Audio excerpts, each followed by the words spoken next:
Bacelar Gouveia.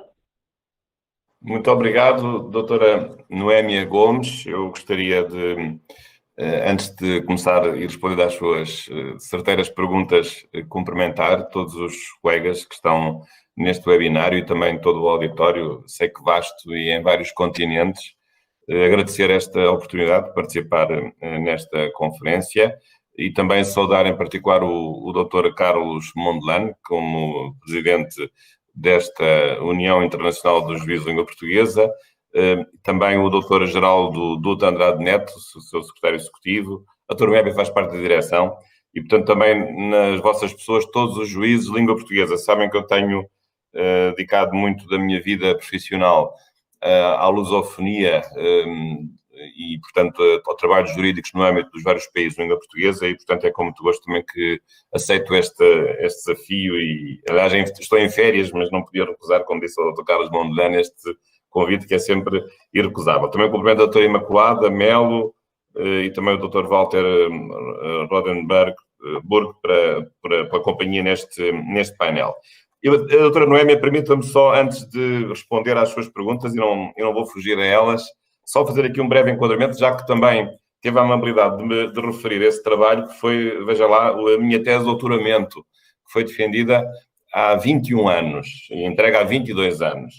Foi precisamente sobre o estado de sítio e o estado de emergência, ou, em geral, o conceito geral é o conceito de estado de exceção no direito constitucional, ou seja, estudar os mecanismos que os países têm, que são os mecanismos mais dramáticos, portanto, as bombas atómicas que têm para resolver as crises que podem afetar esses países, sejam elas crises de ordem sanitária, crises políticas, crises sociais, até crises económicas, embora isso não seja muito referido nestes instrumentos, e, portanto, que nós designamos por instrumentos de estado de exceção como conceito geral. Depois é estado de sítio, estado de emergência, estado de guerra, estado de defesa, como é o caso do Brasil. Depois os nomes podem variar, mas os instrumentos têm todos eles em comum dois aspectos. Por um lado, causas dramáticas da vida político-comunitária e efeitos também dramáticos sobre os direitos fundamentais, que são essencialmente o quê? O efeito de suspender uma boa parte dos direitos e, portanto, com isto também interferir na própria intangibilidade da ordem constitucional, porque trata-se, de facto, de lidar com aquilo que há de mais importante num país, que é com a vigência e a eficácia de uma ordem constitucional. E, portanto, se perante uma crise é necessário agir para defender essa ordem constitucional e para defender o Estado Democrático de Direito, isso às vezes também pode implicar, e isso é um paradoxo até certo ponto, que para mantermos os direitos que estão na Constituição, às vezes, durante um período curto, de preferência, temos de prescindir deles ou temos de aceitar a sua suspensão na sua essência, mas acreditando que dali a umas semanas ou dali a uns meses, resolvido o problema da crise e a suspensão serve para reforçar os mecanismos do poder executivo para enfrentar essa mesma crise, possamos depois voltar a ter esses mesmos direitos e voltar a exercê-los na sua plenitude. Mas estes instrumentos de exceção hoje já não são aqueles que nós estamos a enfrentar nos nossos países. Porquê? Porque, a princípio, nós julgávamos que esta crise sanitária, portanto, a pandemia provocada pela Covid-19, era uma pandemia temporária e em relação à qual era necessário tomar um conjunto de medidas drásticas. Foi isso que foi feito em Portugal, com o estado de emergência, foi feito em Angola, foi feito em Moçambique, foi feito na Guiné-Bissau, foi feito em Timor-Leste. O Brasil não adotou o estado de defesa, poderia ter feito até certo ponto, embora o Brasil tenha outras características, porque é um estado federal. Mas nós verificámos que todo aquele conjunto de direitos que estava a ser suspenso não podia continuar a ser suspenso, porque afinal esta crise não era possivelmente tão drástica do ponto de vista da suspensão de tantos direitos, não se justificava, mas tem outra coisa mais insidiosa, que é o que nós estamos hoje a verificar. Nós estamos neste momento em julho, isto começou em março, estamos a verificar que afinal os cuidados em relação a esta pandemia são cuidados que vêm para ficar.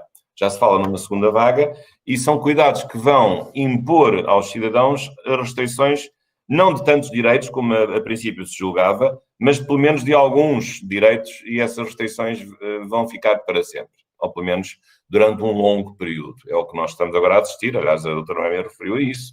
a questão do uso da máscara, que agora até já se fala no uso da máscara em espaços públicos, obrigatório, ou a distância social, ou a obrigatoriedade de fazer testes constantemente em certas viagens.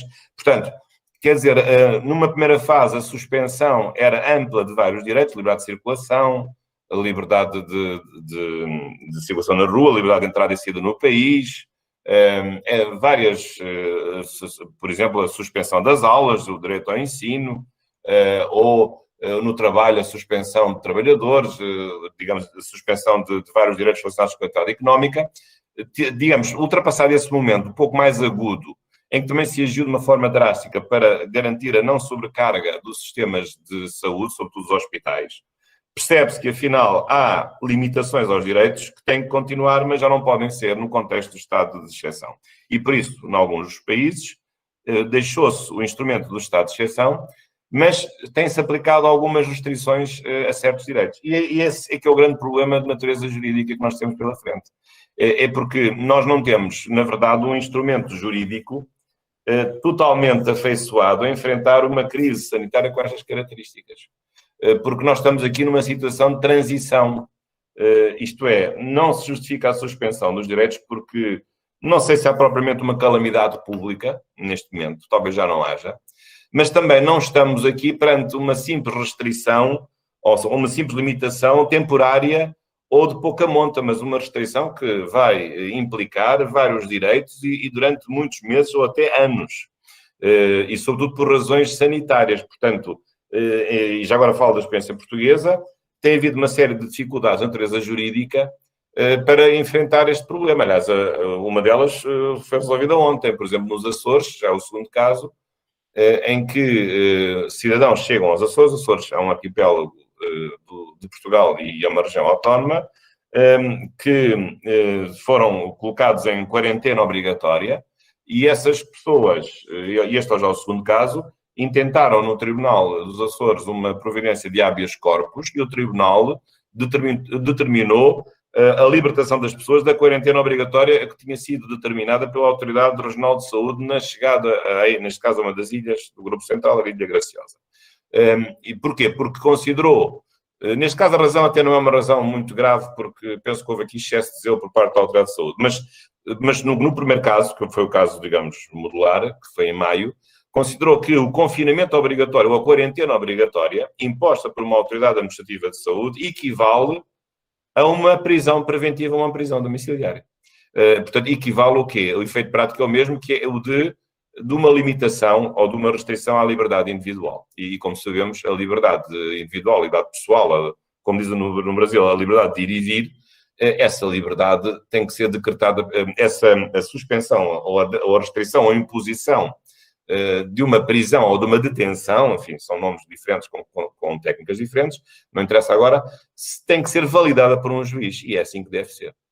E, portanto, mas neste caso não havia qualquer intervenção do juiz, apenas uma autoridade meramente administrativa, que nem sequer era eleita e com escassa democraticidade política, porque não era uma medida decretada pelo governo, era uma medida decretada por um funcionário lá da Autoridade de Saúde do lugar onde o assunto acontecesse. Portanto, vejam como esta questão é uma questão que é muito importante, porque nós estamos aqui a lidar, neste caso em concreto, a liberdade pessoal, ou a liberdade de ir e vir, ou a liberdade de não ser detido ou preso sem justificação. Estamos aqui a lidar com uma das coisas mais valiosas que nós podemos ter no Estado de Direito Democrático, que é a nossa liberdade. E, portanto, percebemos que o confinamento obrigatório por quarentena, que é uma coisa que é justa e é lógica, eu não estou a pôr em causa a medida, porque ela revela-se necessária, mas a sua aplicação não pode ser feita através de uma mera decisão administrativa, a meu ver, porque é demasiado gravosa para isso. Poderá haver outras medidas de natureza sanitária que possam ser tomadas por agentes da administração. Como sabemos, as polícias o que é que fazem? Praticam medidas de polícia que são medidas de restrição da liberdade individual. Quando nos mandam parar, fazem blitzes, pedem a nossa identificação, podem encerrar transitoriamente estabelecimentos. Isso são medidas também que restringem a nossa liberdade. Sim. E são medidas que são tomadas por uma entidade administrativa, uma força policial. E isso é legítimo no Estado de Direito Democrático. Agora, quando são medidas mais gravosas, que têm que ver com bens jurídicos mais pessoais e mais íntimos e de maior importância, como é o caso da liberdade individual, então aí a polícia, se o fizer, tem que depois submeter a pessoa a uma validação de um outro poder independente, que é o poder judicial. E, portanto, neste caso, o que é aqui curioso é verificarmos até que ponto o confinamento ou a quarentena obrigatória equivale a uma privação da liberdade. E, portanto, se isso assim for, como o efeito material é o mesmo, o procedimento para a sua validação, ainda que não previsto nas nossas Constituições, pelo menos diretamente, tem que também ter o mesmo tratamento como uma medida de coação em direito criminal. Isto não é bem uma medida de coação, porque não se destina a garantir, digamos assim, que o acusado ou que o investigado possa, digamos, não perturbar o funcionamento da justiça, mas é uma medida de natureza de efeito equivalente e que, do ponto de vista da lógica das coisas, só pode ser determinada através de uma intervenção de um órgão judicial. Este é um ponto que, já que falamos em casos práticos, que normalmente está aqui na ordem do dia em Portugal, e, digamos, é a questão mais complexa. Depois, já agora também referir outra coisa, que também tem sido pouco dito, é que os nossos países têm, normalmente, estados de exceção, portanto, quando há suspensão de direitos, mas também pode haver outros estados de crise no âmbito da proteção civil. Quando há terremotos, quando há cheias, quando há desastres naturais. Curiosamente, nenhuma das nossas leis de base de proteção civil fala nas epidemias ou fala nas pandemias, nunca fala, embora eu acho que isso se pode considerar incluído num conceito de calamidade pública. Mas, na verdade, também no âmbito da proteção civil não estão previstas medidas propriamente específicas em matéria de emergência sanitária. Portanto, o que nós também, enfim, eu falo aqui mais numa perspectiva teórica, o que nós estamos a concluir é que os nossos países não estão preparados para um estado de emergência sanitária. Ele não existe na nossa legislação. Embora ele exista, por exemplo, num regulamento muito importante, no Regulamento Sanitário Internacional da OMS, da Organização Mundial de Saúde, que tem um conjunto de medidas, aliás, de vários níveis, com gravidade crescente, que devem ser aplicadas pelos Estados na entrada, por exemplo, de estrangeiros ou de pessoas que vêm de fora nos portos, nos aeroportos. Há várias medidas, até há medidas que podem ser coercivas, caso a pessoa não queira colaborar com as autoridades sanitárias na entrada de um país. Portanto, é preciso revisitar todo esse conjunto de medidas, saber aquelas que podem ser aplicadas logo pelas autoridades de saúde, que neste contexto exercem funções de polícia sanitária, é isso que temos que aceitar, e aquelas que, pela sua gravidade, possam impor a intervenção de um poder independente, que não é independente do poder administrativo, porque as autoridades sanitárias estão no âmbito da administração, é um poder administrativo, mas neste caso através da imposição de um poder judicial que seja de facto independente. Portanto, este é um aspecto também que tem sido referido e vejo que os nossos países não têm ligado muito ao Regulamento Sanitário Internacional, se é que todos o ratificaram, Portugal pelo menos julgo fê-lo, isso tenho a certeza, e portanto é preciso que tenhamos a consciência de que um país não pode ficar desarmado perante uma epidemia e que é necessário tomar medidas. Claro que há um outro lado que aparece óbvio, que os nossos países também têm, que é o crime de propagação de doença infecto-contagiosa. Realmente, se não for possível deter as pessoas se andarem pela rua, sabendo que têm a Covid-19, podem praticar um crime de propagação de doença infecto-contagiosa. Está bem, mas isso não chega, porque muitas vezes elas não sabem que o têm e esta questão das pandemias resolve-se sobretudo de uma forma preventiva e não de uma forma repressiva. E sobretudo, às vezes a prevenção também implica certos excessos, mas é assim que ela deve funcionar. Portanto, penso que há aqui também um campo de discussão sobre quais são os poderes dos Estados, da função executiva e da função judicial, na operacionalização e na imposição de uma diversidade grande de medidas de natureza sanitária, que muitas vezes também não estão previstas na nossa legislação, embora eu acho que no caso das forças policiais elas têm um papel importante, porque eu recordo no século XIX, há pouco havia aqui uma pequena brincadeira com os séculos, agora estou a referir-me ao século XIX, não ao século XX, mas eu recordo no século XIX o conceito francês de ordem pública. Ora, o que era o conceito francês de ordem pública? Hoje que é um conceito que nós usamos no âmbito do direito policial. As polícias devem defender a ordem pública, as polícias gerais.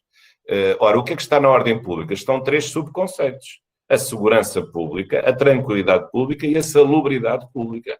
Isto já no século XIX, os franceses perceberam que uma das funções da polícia era precisamente atalhar, prevenir a propagação de doenças, e tomando medidas coercivas típicas de natureza policial. Claro que essas medidas, se chegarem ao extremo de impor o confinamento em casa obrigatório, já é uma medida demasiado drástica e, portanto, aí deverá intervir a autoridade judiciária. Mas, às vezes, esquecemos que a ordem pública tem dentro de si também uma dimensão sanitária. E não é apenas no caso de haver zaragatas ou rixas na rua e a polícia vai lá, ou a polícia de trânsito para verificar se a legalidade rodoviária está a ser cumprida, ou a polícia fiscal, ou a polícia de investigação criminal, que nem sequer é uma polícia administrativa, mas é uma polícia, digamos, de outro âmbito, uma polícia no âmbito da investigação criminal, que não é uma polícia administrativa. Mas, portanto, há também aqui um conjunto de conceitos que talvez possamos revisitar e que significam, de facto, que a questão sanitária é uma questão que sempre existiu no fundo e que é um dos fundamentos da intervenção do poder policial, no sentido de poder adotar medidas de restrição da nossa liberdade com vista à proteção de um bem coletivo, que é precisamente a saúde pública, que depois se reflete também na proteção da saúde individual. Mas eu ainda gostaria aqui só de acrescentar mais 1 ou 2 pontos, falando aqui de alguns casos que nos têm aqui também apoquentado. Também houve... há também um outro problema, que é o problema da legitimidade das medidas que são decretadas. E digamos, e das injustiças que essas medidas podem acarretar. Repara, na vigência desta situação de pandemia da Covid-19, houve um conjunto de medidas, algumas de benefício económicas, mas houve medidas de restrição. Por exemplo, nos restaurantes, haver a distância social, já que a doutora Noémia falou disso. No caso da Guiné, são mais as feiras ao ar livre, que eu conheço bem. Mas também há restaurantes, evidentemente. Não estou com isso a fazer qualquer insinuação. Mas, portanto, nos restaurantes, nos supermercados, até nas igrejas, enfim, já vou falar sobre isso, que isso é um assunto particular. E, portanto, esse conjunto de medidas implica, desde logo, um prejuízo enorme para os próprios proprietários e para os empresários, porque no lugar de terem um restaurante com 100 clientes, vão ter um restaurante com 60 clientes ou 30 clientes. Mas estão a pagar aos mesmos empregados.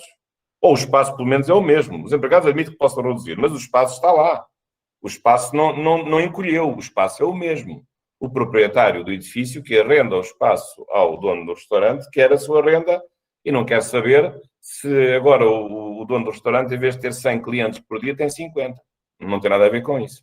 Portanto, há aqui um problema também de justiça económica nestas medidas e saber até que ponto estas medidas são medidas que possam significar uma justa repartição de todos os encargos por parte de todos os atingidos por estas medidas, e se depois o Estado, através das medidas legislativas que decreta, o faz de uma forma, digamos assim, com equidade, com igualdade na distribuição dos encargos por todas as pessoas que ficam afetadas.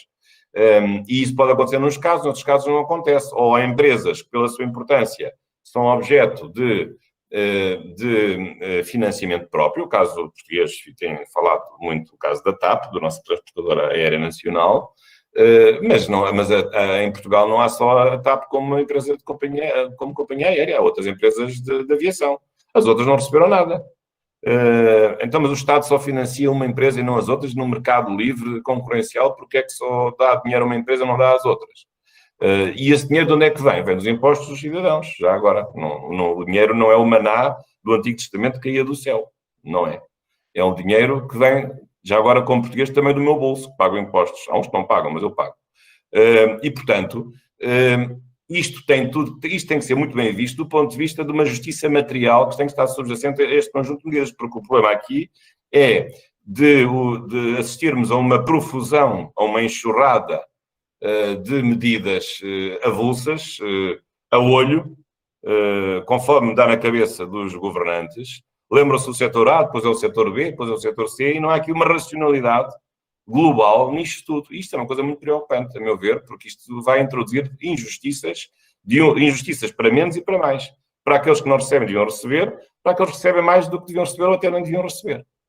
Este é um lado. Depois há um outro lado também mais de natureza política, que eu também gostaria aqui de referir, com isto vou terminar, que é o facto de não cairmos um pouco naquela ideia de que estamos numa situação de emergência e o que é preciso é que haja uma decisão qualquer que ela seja. Não é bem assim.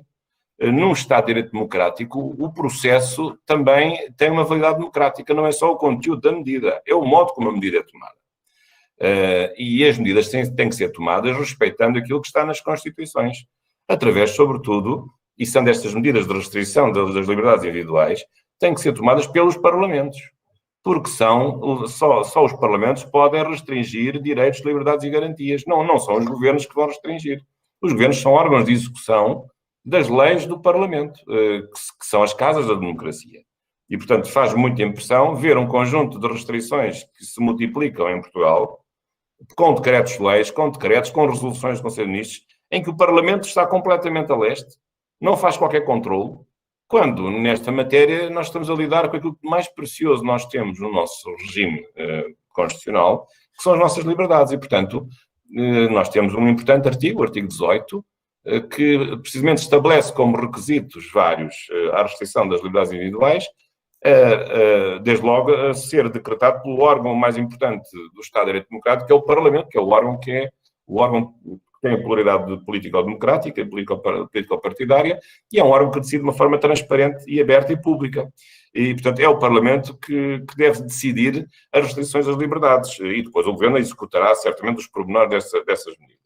Mas vejo aqui uma exaltação do Poder Executivo, achar que é o Governo que vai salvar as pessoas, quando, na verdade, muitas dessas medidas só podem ser decretadas pelo próprio Parlamento. E é um Parlamento que reside o fulcro da democracia e é o Parlamento que deve decidir essas mesmas questões. Para terminar, não sei se já não estou a falar demais, para terminar, eu gostaria só de abordar a questão da liberdade religiosa, que é uma questão interessante. Já também tenho cultivado esta área nos meus estudos de Direito Constitucional. E a questão que se colocou em Portugal, acho que publiquei alguns artigos assim mais incisivos sobre a matéria, penso que houve aqui um erro de fundo. Não estou com isto a culpar ninguém, mas eu penso que houve aqui um erro.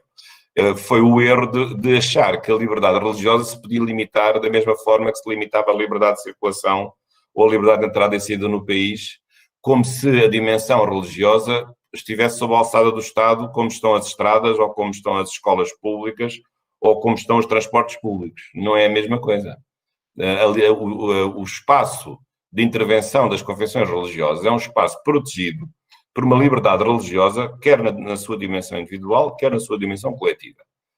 E, portanto, o Estado não tem o direito de interferir no modo como são organizadas as celebrações religiosas nos espaços religiosos. Mas foi isso que aconteceu. Em Portugal, para grande espanto de muita gente, o governo proibiu as cerimónias religiosas, pura e simplesmente, com aglomeração de pessoas. Isso é uma coisa inadmissível, não o facto de elas serem proibidas. Inadmissível é que o Estado as proíba.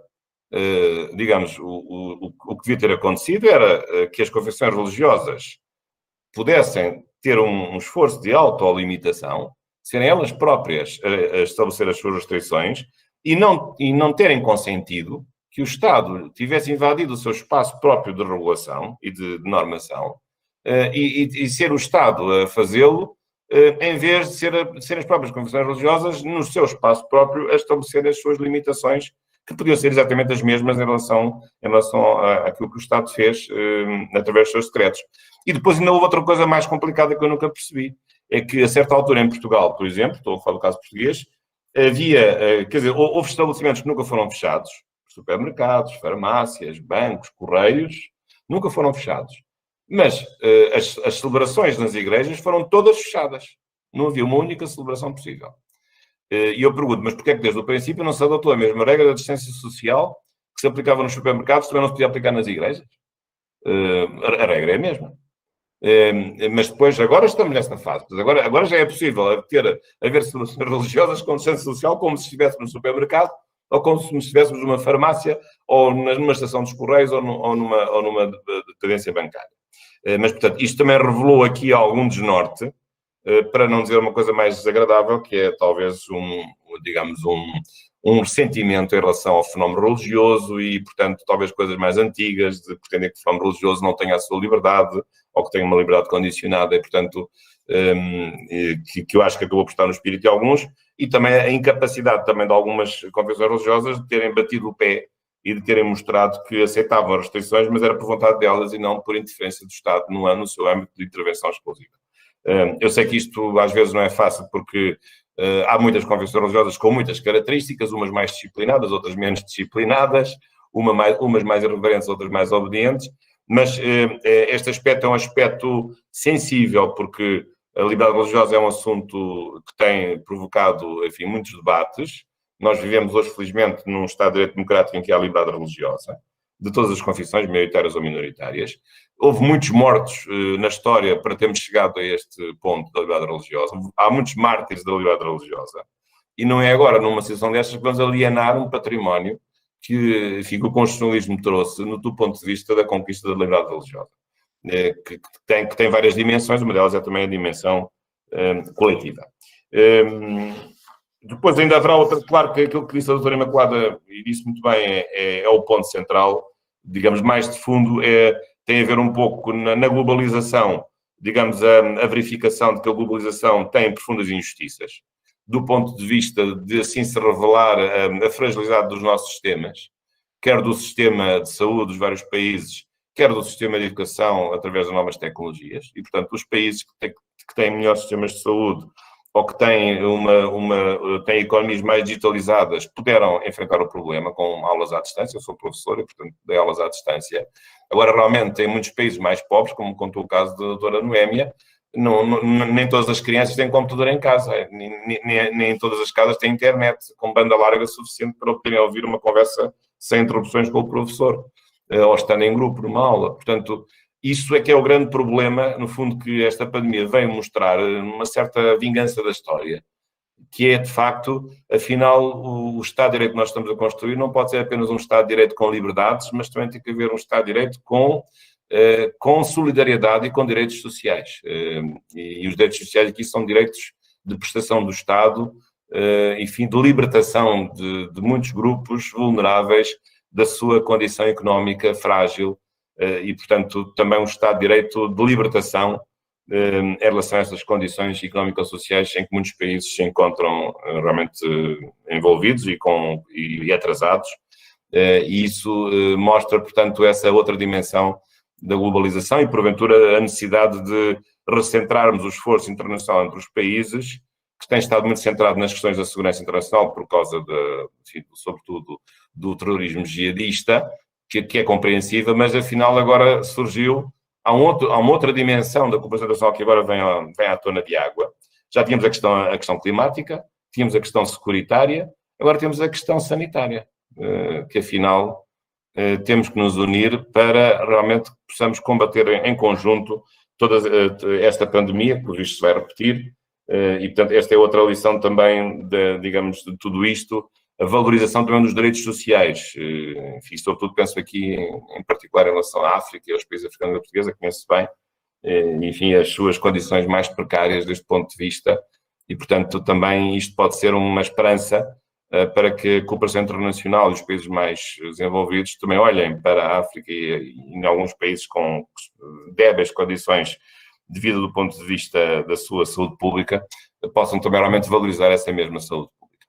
Portanto, eram um pouco estas as minhas ideias, assim, en passant, ao correr, não diria da pena, mas ao correr dos lábios ou da língua, e agradecendo uma vez mais o vosso amável convite, o Dr. Cláudio Mondelano, enfim, que é um amigo bom da data, doutorando na Universidade Católica de Moçambique, e faz favor de avançar com a sua tese de doutoramento.